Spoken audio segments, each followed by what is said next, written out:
مالک بن دینار رحمت الله علیه فرمایي دې فرمایي د ډېر زیات حجونه کړي او روایت کې راځي 14 حجونه بلکې راځي 15 حجونه او دې فرمایي چې کله زه حج ته لاړم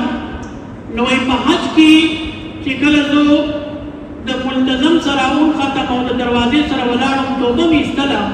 نو ما به الله تبارک وتعالی ته عرض کو چې لبیک اللهم لبیک دا आवाज باندې کوم لا اله الا حاضر یم په زما سره یو بزرګ ولاړو په خوا کې چې درویش غونډه کې انسانو ډېر نیک سړی ښکارېدو وی هغه ته به आवाज راتلو چې هغه به आवाज وکړو چې لبیک اللهم لبیک نو هغه ته به आवाज راغی چې لا لبیک وی هغه به आवाज کوو چې لبیک اللهم لبیک نو هغه به आवाज راغی چې لا لبیک ستا حاضري موږ ته قبوله نه ده نو زما خوا ته ولاړو ما دې تپوس وکړو چې تو په غوږونو باندې